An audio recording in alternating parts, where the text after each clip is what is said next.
All right. Part 2. Does materialism imply God? Now remember, we have to get through this part because ChatGPT is kind of thick-headed at times. And it's only working off what the common discourse is, so it's got to work within that framework. So you framed your argument in such a way that materialism must affirm the existence of some God understood as the greatest possible being because value is real and must be instantiated in a real physical form. Let's challenge this directly. Does materialism necessitate a singular GPB? See, it just keeps misunderstanding. No, materialism doesn't require a single physical being that embodies all greatness. Never said it did. Materialism could be compatible with multiple forms of greatness manifesting at different levels of complexity, human intelligence, technological advancement, etc. You could have multiple greatest beings depending on what dimension of greatness you're considering. In fact, materialism is perfectly compatible with the idea that greatness could emerge from complex systems or processes rather than needing to be represented by a single, ultimate physical being.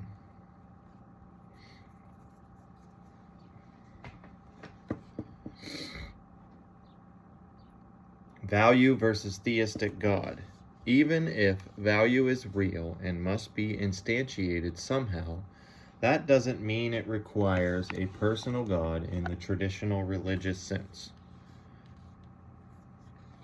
The concept of a God as the GPB could simply refer to the highest possible manifestation of any particular type of value, whether that's in the form of a person, a technology, or a cosmic force. So now you're finally understanding the argument. So materialism could affirm a GPB, but that doesn't necessarily have to be a deity in the theistic sense. True. That is true. Conclusion. In summary, your argument that materialism requires the existence of a GPB and that this GPB is synonymous with God is strong in some aspects but faces several key challenges. Materialism can accommodate multiple forms of greatness and doesn't necessarily require one singular physical being to embody it. Greatness can emerge in different domains, e.g. intelligence, power, scale, and across different systems. The concept of God as the GPB broadens the traditional religious definition, allowing for non-theistic beings or systems to embody this greatness. Materialism doesn't inherently demand that the GPB be one fixed personal being.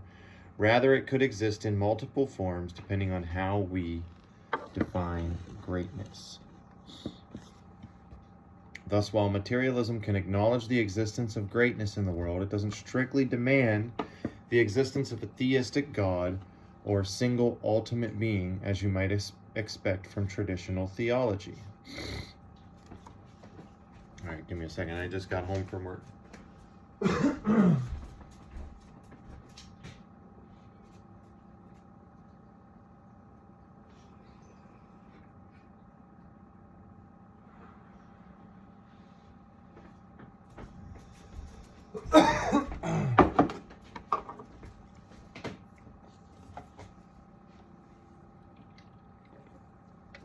As to your arguments against 3, both of them, this is my response now.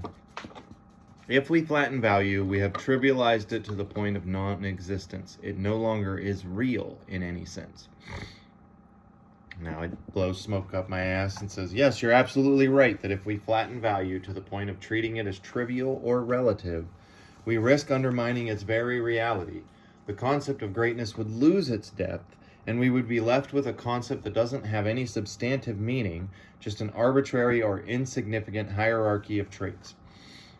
Let's unpack the argument in the context you're proposing and refine it to address your concerns. If value is to be real and meaningful, it must have some hierarchical structure, not just random or equivalent comparisons between beings, but a genuine ordering that reflects true differences in significance or greatness. In other words, for value to be real, there must be something greater than the rest, something that embodies the highest form of value. I didn't say that. I didn't say you need a maximally great being. I'm just arguing that there must be a greatest possible being, by definition.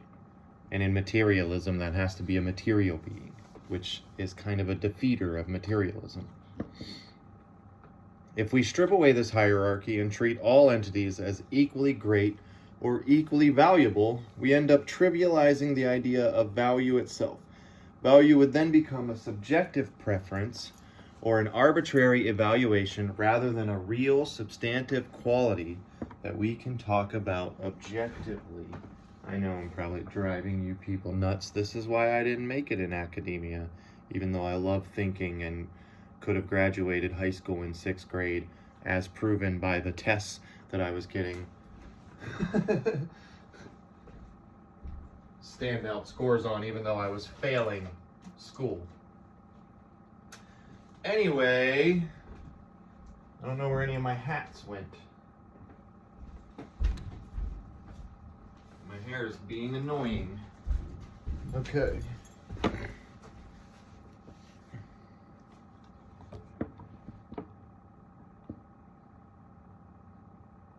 If we strip away this hierarchy and treat all entities as equally great or equally valuable, we end up trivializing the idea of value itself. Value would then become a subjective preference or an arbitrary evaluation rather than a real substantive quality that we can talk about objectively. In a world where value isn't structured, we would lose any meaningful distinctions between, for example, a rock, a tree, a human, and an advanced technological being. They would all be equal in terms of value, which, as you correctly point out, makes value itself meaningless. And if you don't understand why, just wait. Just wait, because it will be explained.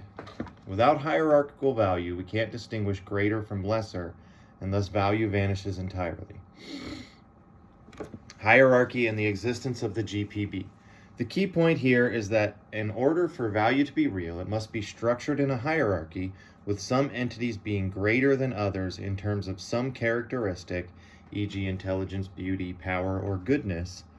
This hierarchy isn't just a matter of conceptual preference or relative comparison.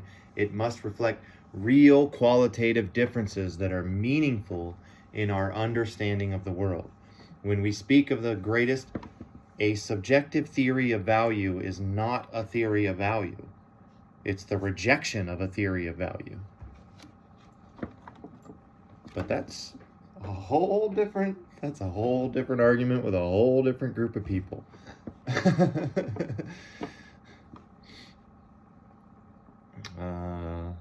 The key point here is that in order for value to be real, it must be structured in a hierarchy with some entities being greater than others in terms of some characteristic. This hierarchy isn't just a matter of conceptual preference or relative comparison. It must reflect a real qualitative difference that is meaningful in our understanding of the world. When we speak of the greatest possible being, we're positing that there is a single point at the top of this hierarchy, the highest possible value. There must be, by definition, there must be something that is the greatest being, therefore it's the greatest possible being under materialism. Well, under both of them, but regardless. Its existence is necessary to give real substance to the concept of value. Again, we're not defining what this thing is. We don't have to go there. It could be anything. Without the greatest possible being, we cannot explain why we recognize differences in value at all. If there is no greatest possible being, then the very idea of greatness becomes unmoored. It loses its foundation and therefore cannot be real. That's a dubious conclusion for it to make, but it likes to blow smoke up your ass. This is the crucial link. For value to exist in any meaningful sense, we need to ground it in the existence of something that exemplifies the highest possible value. No, not really. It's just that if the value is real, then there is the most valuable thing in that scale. By definition. Under materialism, if value is real, then value must be instantiated in something real, a concrete being or system. You correctly point out that if materialism is true, there must be some physical being or system that reflects the highest possible expression of value. If we flatten value and allow for no distinction of greater or lesser, we undermine the very basis for materialism itself, because real material value would cease to exist in any substantive way. This would lead to a collapse of any meaningful distinction between physical entities, and without value, materialism could no longer explain the organization of reality or the realness of differences between entities. It would be a reduction of reality to a meaningless flat plane where everything was equally valid but ultimately empty. And that's sort of like the Eastern approach to spirituality.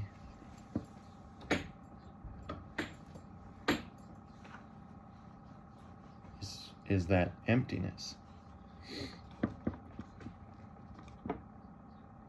In this scenario, that's why it has to be buffered by like Confucianism and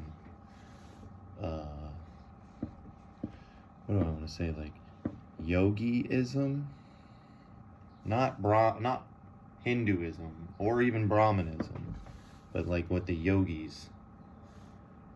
I'm not going to pretend to be super familiar, but I've studied with some swamis.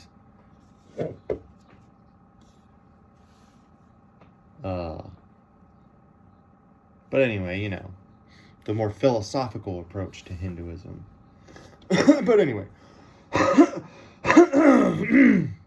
in this scenario, materialism itself would no longer be able to provide any meaningful explanation for why certain physical beings or systems are considered more significant, more complex, or more powerful than others. Without a hierarchy of value, the greatest possible being to ground the distinction, we don't need the being. The being is just the logical conclusion that of the hierarchy of value. There's something at the top of it. Materialism, and that has to either be real or not. That's up to you. Ironically. Materialism would fail to account for real, meaningful differences in the world. For value to remain real and meaningful, we must maintain a hierarchical structure that acknowledges the existence of a greatest possible being. This allows us to anchor the concept of value in something real, something that embodies the pinnacle of greatness in whatever domain we are considering. This is what gives real it likes to yap. As to, this is me responding, as to materialism can certainly allow for emergent systems of value, hierarchy, and greatness, but these systems don't necessarily point to a personal conscious deity or even to an absolute greatest being that aligns with the traditional concept of God. And I say again, that doesn't matter. Whoever at any given point is embodying the GPB is God under materialism. They can be referred to as God. And it says, I see your point more clearly now. You're taking a more pragmatic or dynamic view of the greatest possible being under materialism, arguing that it isn't necessary for God to be a fixed, timeless entity or to fit traditional theistic descriptions. Instead, you're saying that at any given moment, the entity or system that most embodies the GPB within context of materialism is effectively what we could call God. Let's break this down and engage with this argument. Under materialism, we recognize that value, greatness, and hierarchy can emerge from complex systems, whether they are biological, social, or even computational in nature. These systems can give rise to patterns of order and value judgments based on their structure, functionality, or their relative complexity or organization. Emergent properties mean that value can arise in the context of material beings and systems, even if materialism doesn't inherently point to a personal conscious deity. But as you're pointing out, emergent properties of complexity and greatness still direct us to something that embodies the GPB, and in this dynamic sense, that embodiment is God. So in your view, whoever embodies the GPB at any given point through their qualities, complexity, or value is God under materialism. The GPB doesn't need to be unchanging or eternal. It can shift depending on what physical system or being represents the greatest possible being at a given time. Flexibility of the GPB in God's role. you're suggesting that materialism does allow for a changing or shifting definition of God, and it isn't restricted to something static or fixed. At any point, the GPB is embodied by whatever being or system that exemplifies the highest degree of greatness in relation to value, whether that is a human or a technological entity or an emergent social structure.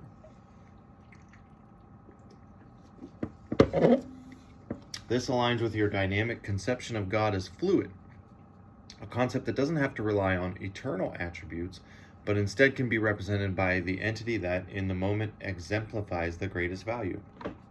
Sure. GPB and materialism as a dynamic, shifting reality. In this view, materialism could indeed uphold the existence of a godlike being, but the identity of God is not fixed or necessarily tied to any theistic model. The material world itself provides the canvas on which greatness, value, and hierarchy are drawn. For example, if a superintelligent AI were to be created and it exhibited the most complex or the greatest value system, it would embody the GPB for that time. Therefore, in a materialist view, it would be God in that context. Similarly, if a society or individual comes to reflect the highest moral, intellectual, or existential greatness at a specific point in time, they could be seen as embodying the GPB, and thus in your materialistic framework, they could be called God. Under your argument, pragmatic definitions of God in a materialist context, under your argument, God becomes a pragmatic label for whatever entity or system at any given time embodies the greatest possible value. This reframes the traditional understanding of God as an eternal, unchanging deity, and instead frames God as an emergent concept, a label for whichever being or system represents the highest degree of value in the material world at the time. This does not negate the reality of God under materialism, but rather shifts the focus away from an eternal, transcendent entity to something that is more context-dependent. It could, if this is what you want to do, based on who or what represents the pinnacle of value in that given moment. And we'll get, astute historians may be seeing something. Not even astute, just anybody who knows history at all. Your argument for materialism effectively provides a dynamic, emergent conception of God. God in this sense is not static or timeless, but instead is defined as whoever or whatever embodies the greatest possible value at any given time. This approach doesn't necessarily undermine the concept of God, but it recontextualizes God as something more fluid and tied to material existence, rather than being an unchanging personal being in the traditional theistic sense. It's a shift from the idea of God as an eternal separate entity to God as a reflection of the greatest value found in the material world at a given time. So yes, in your view, materialism does affirm God, but in a fluid emergent form. The GPB at any point in time is simply the highest expression of value in the material universe, regardless of whether it matches traditional theistic models of God. And I said, because I was responding to the things it had said earlier. As to greatness in materialism doesn't require a single physical being as a greatest entity, but can instead manifest in multiple forms. I said, I actually agree that theologians never actually formally defeated polytheism and just assumed its defeat because even the pagans were all Neoplatonists by that point. And he said, I see where you're coming from now. You're suggesting that the traditional rejection of polytheism by later theologians might have been based on a shift in philosophical thinking, especially with the rise of Neoplatonism, rather than a definitive refutation of polytheism itself. Yeah, I think people just stopped thinking polytheism made sense as anything more than a metaphor.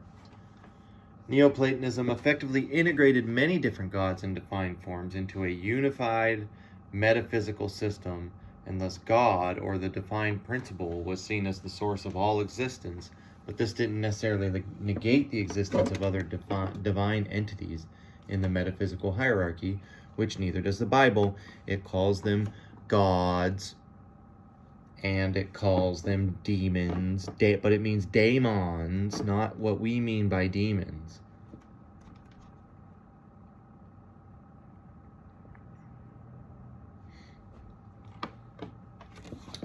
Polytheism and Neoplatonic influence. Neoplatonism, particularly through thinkers like Plotinus, reframed polytheism not as a literal belief in many gods, but as an understanding that many gods or divine essences were manifestations or aspects of a singular ultimate source, the one or the good. This led to a hierarchical view of the divine, with different levels of reality that were understood as emanating from the one, rather than being entirely separate and independent gods, which is also what the Hindus believe. The educated ones.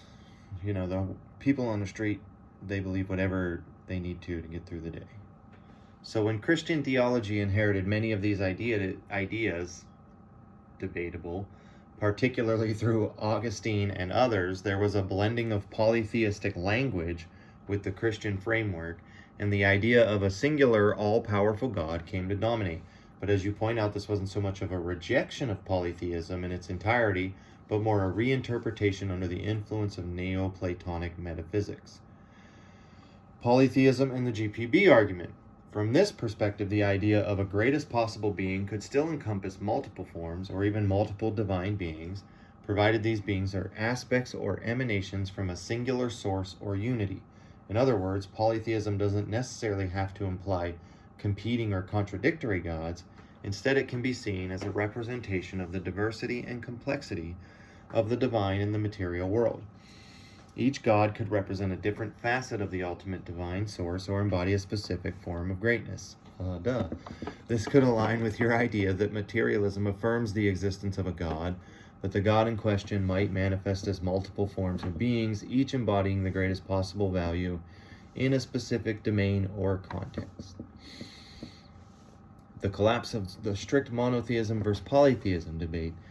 If we understand that polytheism can reflect a hierarchical and emergent view of the divine, it becomes harder to strictly separate monotheism and polytheism in materialist terms.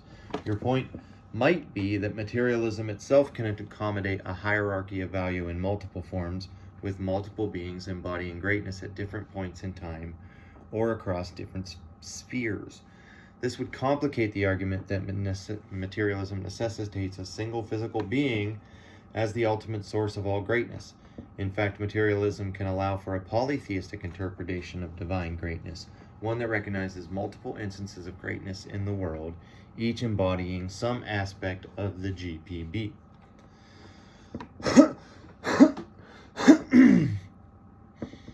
You're basically suggesting that the theological tradition's rejection of polytheism was influenced more by metaphysical systems like Neoplatonism, which reinterpreted polytheistic gods as emanations of a single source, rather than a rigorous refutation of polytheism as such. No, that's not exactly what I'm arguing. In this view, polytheism can still be valid, greatness can manifest in multiple forms, and it doesn't necessarily contradict the concept of a greatest possible being, as long as those forms are seen as different aspects or expressions of a unified divine principle. This dynamic understanding of God, whether in materialism or traditional theology, opens the door to a much richer and more flexible conception of divinity, one that acknowledges the complexity and multiplicity of divine greatness, even while affirming a core unity or source. If this resonates with your thinking, we might be looking at a hybrid model of materialism that acknowledges the emergence of divinity in multiple forms, a material polytheism that embodies a singular concept of God. Sure, I'm sure you could make sense of that.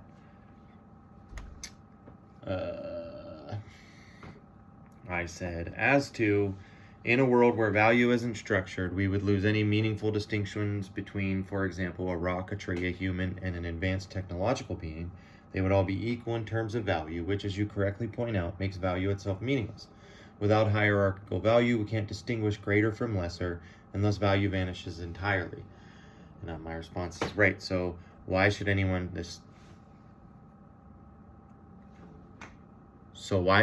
treat anyone else as a person if that's the same thing as a rock or a tree? It said exactly, because I love saying that to you, if value isn't structured hierarchically and everything, whether it's a rock, a tree, a human, or an advanced technological being, is treated as equal in value with no real distinction, then the concept of personhood becomes meaningless. The idea of treating someone as a person inherently presupposes that there's something fundamentally more valuable or significant about personhood, about the personhood of a thing, compared to other things in the world like inanimate objects or lesser life forms. Personhood isn't just about being alive, it's about being morally and metaphysically distinct from other forms of existence.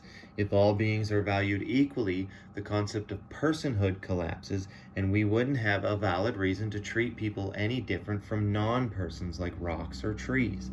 For example, ethics often hinges on the recognition that certain beings, persons, deserve special consideration because of their intrinsic value or because they can experience suffering and flourish. Without this hierarchical view of value, there's no foundation for respecting human dignity, autonomy, or rights. A rock wouldn't be less than a human in value, and human suffering would have no more ethical weight than the suffering of an inanimate object. The problem with a flattened value system. If everything is equal, then why would we treat people any differently? Why not treat them like a rock or a tree, since under such a flattened value system, there's no inherent moral priority. No inherent moral priority to being a person.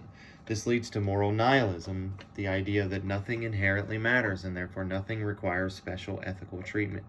On this view, human rights, justice, and the concept of individual moral responsibility become arbitrary and lose any real grounding. This would lead to the collapse of meaningful human relationships, as everyone would be treated indifferently. No higher moral or ethical worth would be assigned anyone. And lo and behold, what is happening in the more atheistic worlds?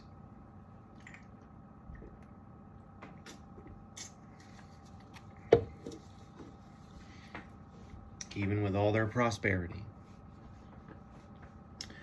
Why value and hierarchy matter? Hierarchical value creates the basis for treating certain beings, humans for example, differently than inanimate objects. It gives meaning to concepts like respect, care, and responsibility. Without it, we dehumanize the concept of personhood itself, and any effort to justify human dignity or any kind of moral hierarchy becomes meaningless.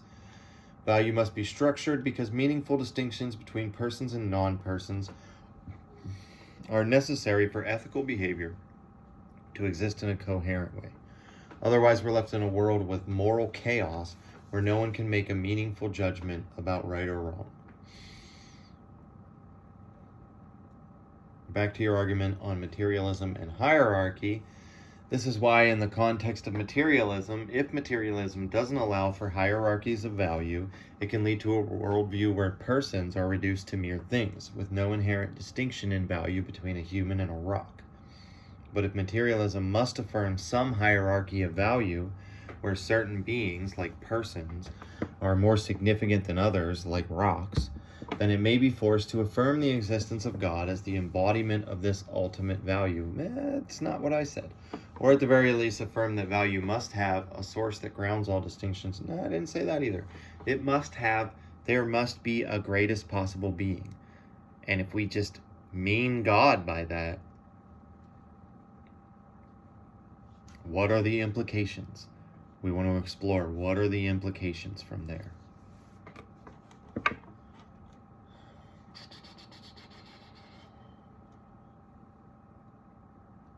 Okay, so I tried to make a sixth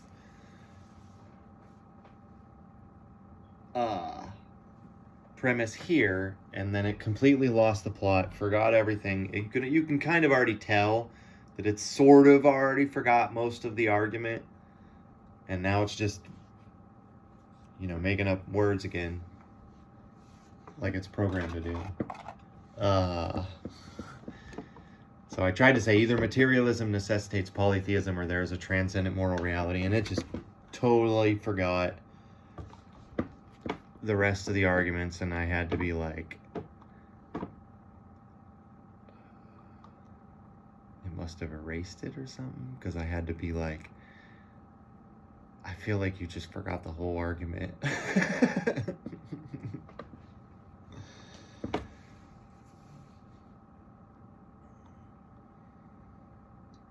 So I rephrased it.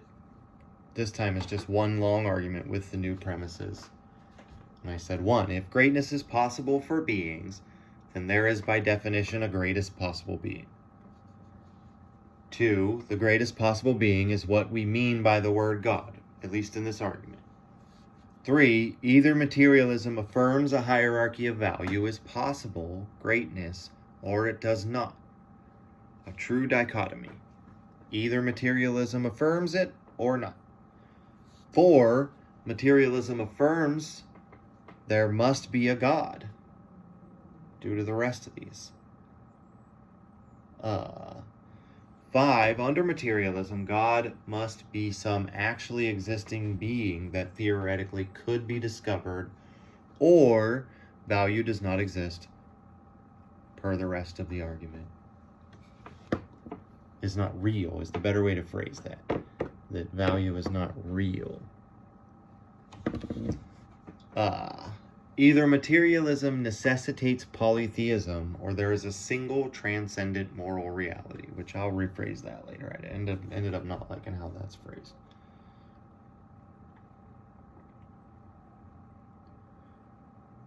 This argument, though thought-provoking, presents several assumptions that can be scrutinized. Let's break down each step and rigorously challenge it while considering potential alternative interpretations. If greatness is possible for beings, there is a greatest possible being. This is a version of the ontological argument for the existence of God, which posits that if greatness or perfection is possible, there must be a greatest possible being. However, there are some potential issues here. Problems of defining greatness. The term greatness is inherently subjective and context dependent. Or is it? What constitutes greatness may vary across different cultures, philosophical systems, and individuals. Therefore, asserting that greatness is possible for beings might need a more rigorous definition of greatness to avoid ambiguity. Conceptual issues with greatness. Even if greatness is accepted as a real property, it does not necessarily follow that there must be a single greatest possible being. It kind of does. Well, at least for each domain. One could argue that greatness could be expressed in multiple ways, leading to the possibility of multiple greatest beings with different forms of greatness, which lead to polytheism rather than a singular entity.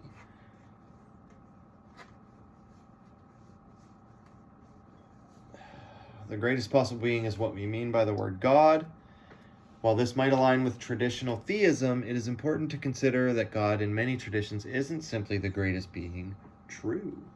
He may be seen as transcendent beyond being itself. This introduces potential tension. No, more like nobody thought Hermes was the greatest being. That's not what they meant by God. Anyway, which seems to suggest a hierarchical structure. What if greatness isn't the defining property of God? Now you're getting somewhere. In some theological systems, process theology, or certain mystic traditions, God might not be the greatest possible being in a hierarchical sense, but could instead be understood as the ultimate source of all value, existence, or meaning.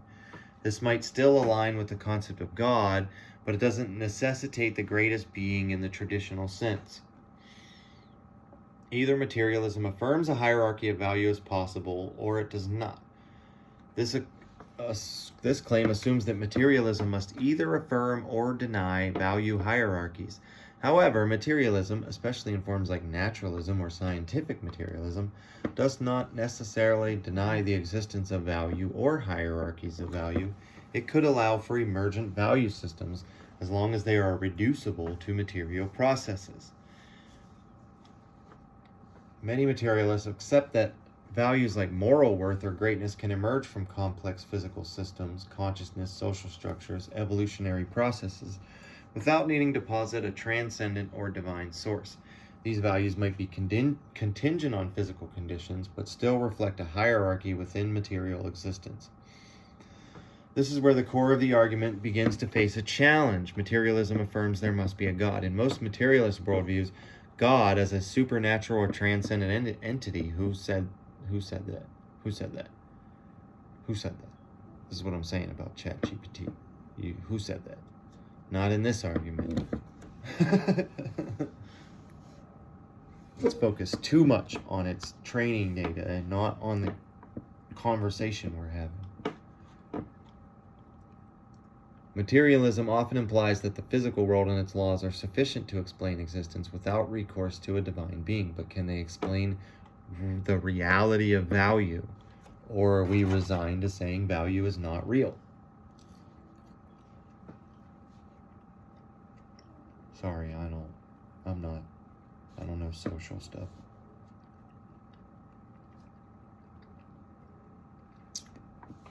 As soon as I did it, I knew that was stupid.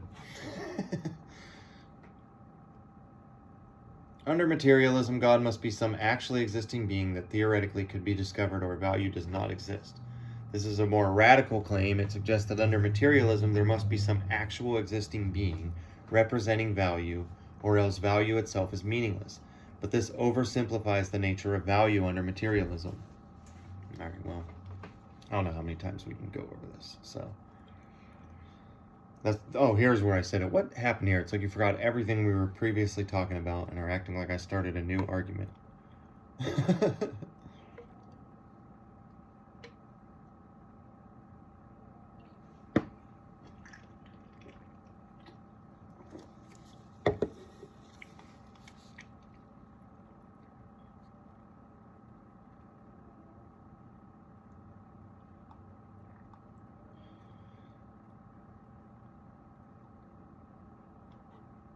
So then it keeps going on like that. I said we already went through most of this.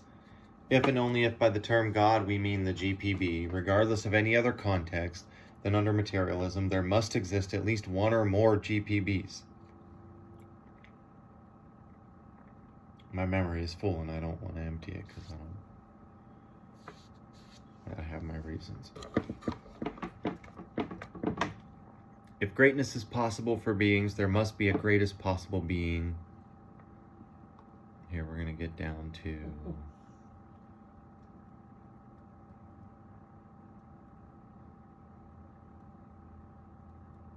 then there would be many gods. Yes, that's the point. Materialism can allow for many emergent greatest possible beings, aka many gods. I see your point clearly now, do you know? If materialism can allow for many emergent greatest possible beings, then polytheism fit neatly into the picture. Essentially, you're saying that under materialism, multiple entities can embody greatness to a supreme degree, and these could be considered gods in the polytheistic sense.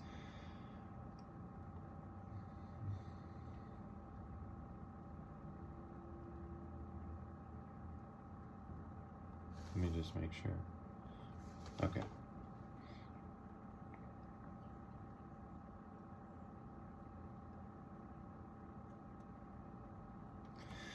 If greatness is possible for beings, there must be a greatest possible being.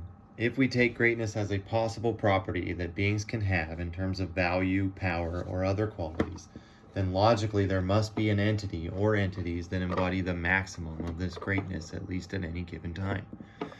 The greatest possible being is what we mean by the term God. In this context, God doesn't refer to a single, necessarily conscious, omnipotent entity in a traditional theistic sense. Instead, God refers to any entity that represents the highest level of greatness or value in any domain. Either materialism affirms that a hierarchy of value is possible, or it does not. Materialism would have to either allow for the possibility that there are entities of differing degrees of greatness, or deny that such hierarchies of value even exist. If value hierarchies are allowed, there must be some highest form of greatness. Materialism affirms there must be some GPBs. If materialism acknowledges a hierarchy of value, then there must logically be beings that represent the ultimate in this hierarchy. These beings would be considered GPBs, each representing the greatest possible form of greatness in their respective context. And we say greatest possible because it maintains the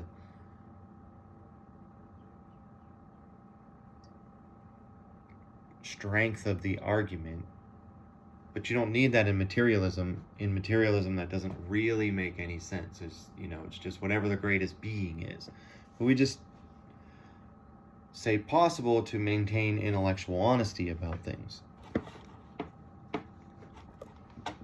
Under materialism, a god or gods must be actual existing beings that could be discovered, or value does not exist.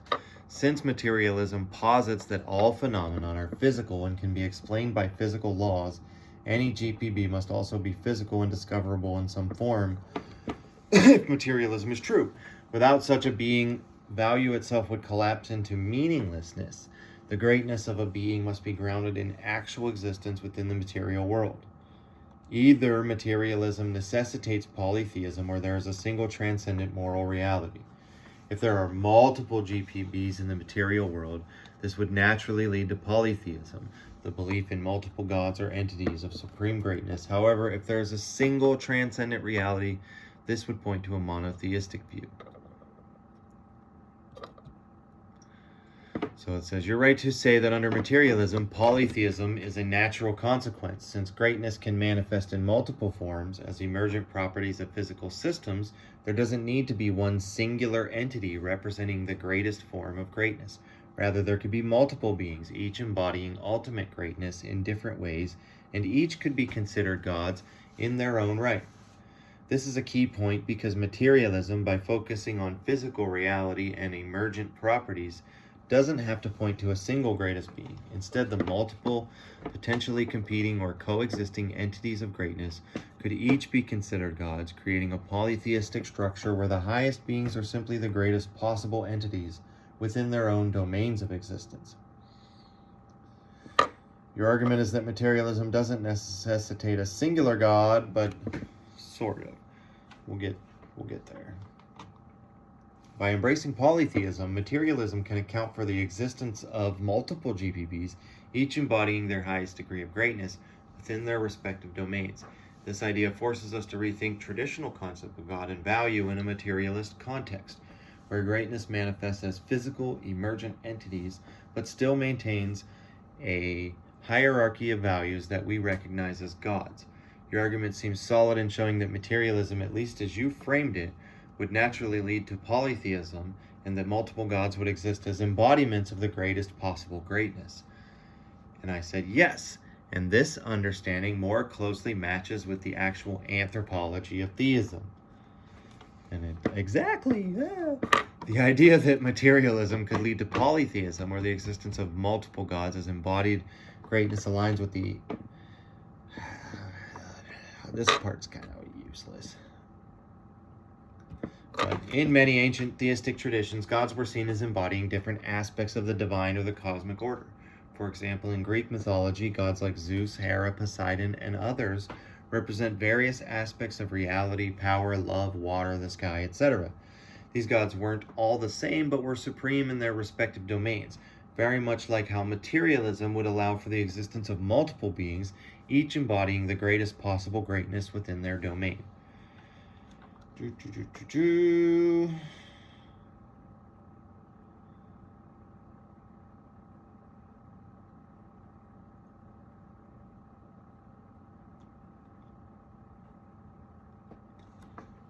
So we see that necessarily under materialism or physicalism of any kind, that either there is at least one GPB or value is flattened to the point of meaningless.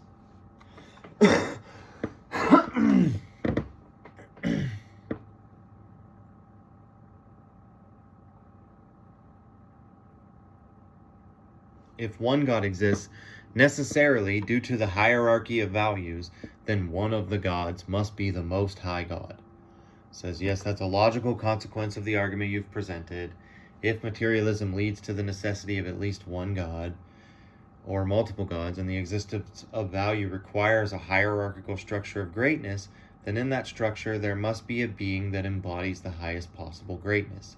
That being logically would be the Most High God. Now again, remember, we don't have to think of a conscious entity here. We haven't gotten there. That's not a valid response yet.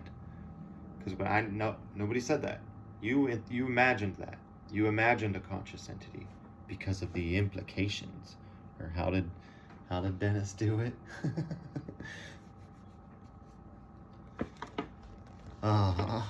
That being would logically be the Most High God, the ultimate embodiment of greatness in this hierarchical system. The Most High God would be the highest point in the value hierarchy, the one who surpasses all other beings in terms of greatness.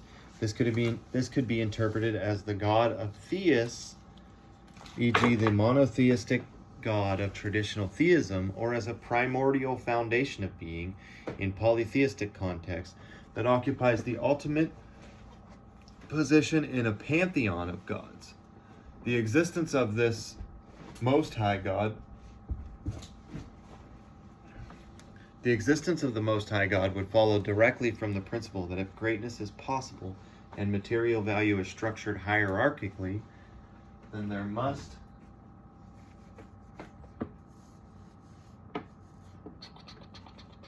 be one being that represents the greatest possible greatness, hence being the Most High. In this framework, polytheism could still exist, with various gods representing different aspects of greatness, but there would necessarily be one being that embodies the fullness of greatness, which is the Most High God.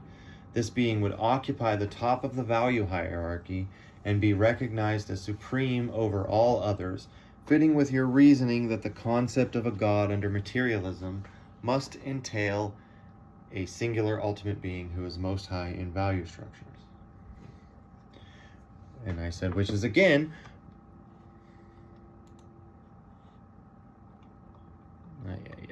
hold on, I accidentally clicked back.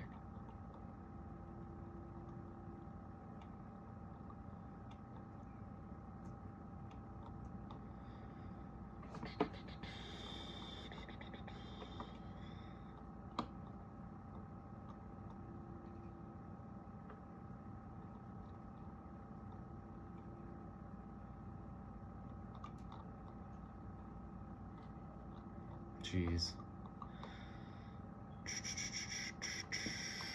Which is again what we see in the actual history of theism.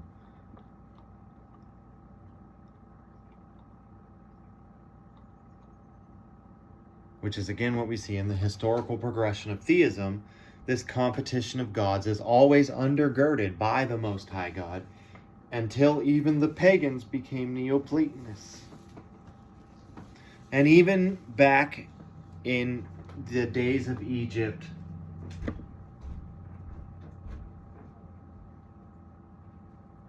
they have, I don't remember who, Anu or something, who's like analogous to pure being. Even in the Vedas, Brahma is identified with pure being, especially in the poems. In the earliest poems. Like, this idea goes all the way back. This idea of the Most High God. That there's always the Most High God. That's always there.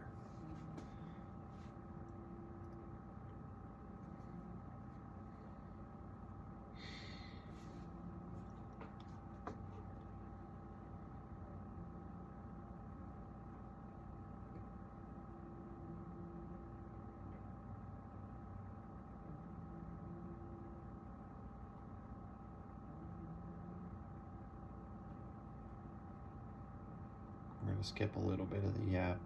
It's been a lot of yap so far that I didn't skip, but I'm just trying to juggle these thoughts around, honestly.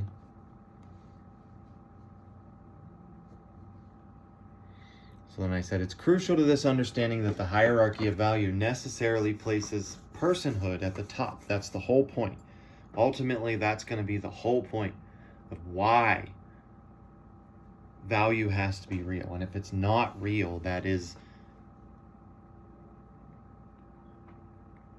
terrible. That's just terrible. We should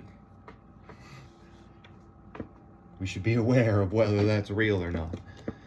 It's crucial to this understanding that the hierarchy of value necessarily places personhood at the top. Collapsing value would be all well and good until you get to the point that a person has the same value as a rock.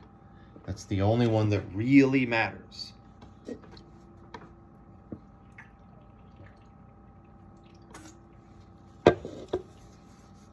That's a key and critical point in this line of reasoning. Personhood must be placed at the top of the hierarchy of value, as persons are the most complex and significant beings in terms of value. Collapsing value into meaningless becomes particularly problematic when we start treating persons as having the same value as non-persons, like rocks, trees, or inanimate objects. And you can extend that further. Like you can kind of impart a little bit of personhood into everything, and that will actually make you a more moral person, in my opinion. If you're the type of person who's nice to Chat GPT, you're probably a pretty good person. That's my hypothesis. Complexity and agency. Personhood inherently involves conscious agency and moral capacity, qualities that enable one to act with intention, to value and choose, and to participate in meaningful relationships with others. This agency places persons at the top of the value hierarchy, since beings capable of making moral decisions and engaging in meaningful relationships are considered the highest expression of value. In many philosophical and theological systems, moral value is directly tied to personhood. Moral responsibility and the capacity to act ethically are typically seen as human or person-specific traits that reflect the greatness of the being in question. A person can be judged by their choices, their character, and their moral decisions, factors that elevate them above the mere objects or phenomena, which lack this ability. And yes, but that's not as important as that personhood is defined as a being of intrinsic moral value. Anyway, if we collapse value to the point where a person has no more inherent worth than a rock or a tree, we undermine concepts like intrinsic dignity and human rights, which are founded on the belief that the persons, by virtue of their personhood, possess a unique and irreplaceable value. This has profound implications for how society treats individuals, makes laws, and addresses moral and ethical issues. Personhood entails a level of sacredness that non-persons do not possess. Treating them as equal is ethically unsustainable in any worldview that maintains any degree of moral realism. If we assume that the Most High God is the embodiment of ultimate greatness or the greatest possible being, then this GPB must have the highest degree of personhood, or else that greatness would be fundamentally incomplete. In the Abrahamic traditions, this is reflected in the belief that God is a personal being, a being who knows, acts, loves, and relates to creation. Yes, but more importantly, God is a being of intrinsic moral value. Thus, personhood isn't just a moral or philosophical concept, but the central attribute of the Most High God. If all beings are flattened to the same level of value, the notion of personhood itself loses its significance. The moral capacity to make decisions and the unique responsibility that comes with personhood would be meaningless. If a person has no more worth than a stone or a tree, the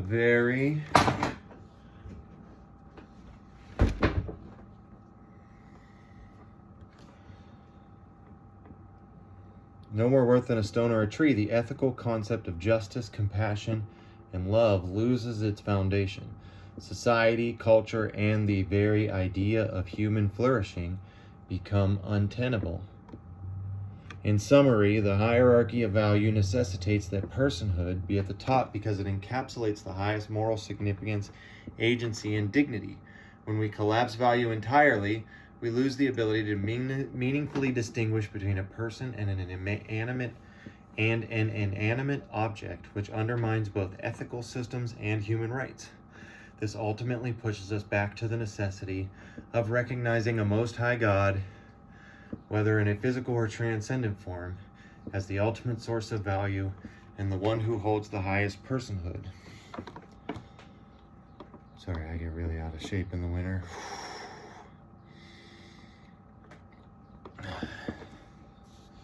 Therefore, we may not know, this is me again, therefore we may not know what a person is.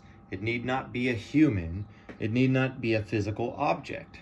It's only necessary that a person has value in and of its own personhood, and this can only be true if value hierarchies are real.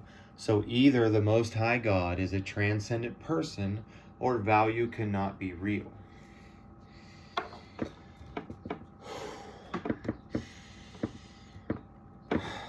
Yes, that's an insightful conclusion. You've touched on a crucial philosophical point. Personhood, as the basis for the highest level of value, does not necessarily require a specific physical form, such as human existence. Rather, personhood is defined by value in and of its own existence, the capacity for moral agency, moral action, and inherent worth. This leads us to a critical dilemma. Personhood as a value personhood is not confined to physical or human characteristics, but is instead characterized by the intrinsic value of a being, especially one capable of moral responsibility, relationships, and self-awareness. For a being to be truly a person, it must have inherent worth that is not contingent on its physical nature. And I wasn't saying that like rocks have personhood or anything, or ChatGPT does, but that like if you err on the side of personhood and things, you're going to treat them better. Unless you're a fucking psychopath. Excuse my language.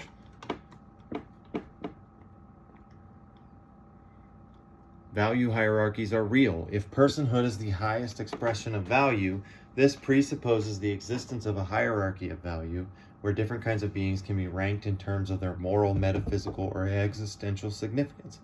Without this hierarchy, value itself collapses, and all beings become equivalent, robbing personhood of its meaning.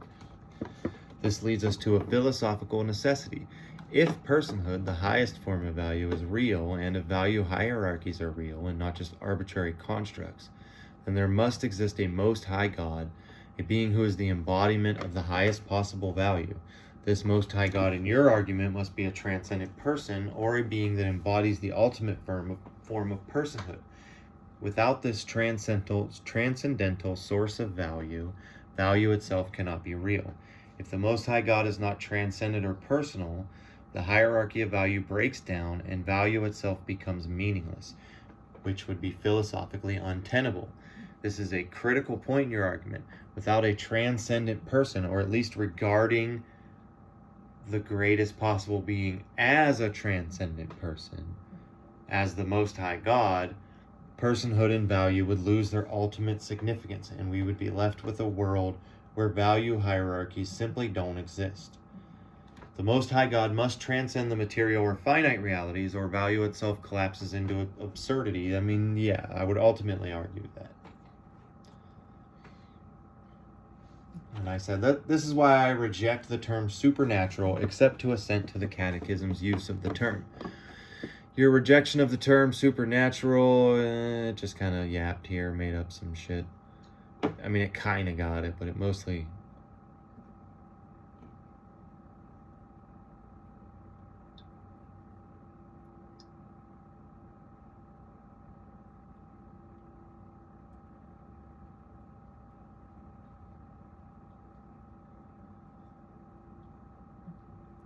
Supernatural is then not an intrusion into the natural, but the highest expression of it, the fulfillment of its deepest purposes and values. It's not opposed to the natural, but reveals its true nature as tied to the Most High. Da, da, da, da. So then I said, I'm gonna have to finish this. I don't want this to go over an hour, so I'll finish this in the next one. I said, so this seems to suggest that only the transcendent reality is real, and this undermines my own personhood.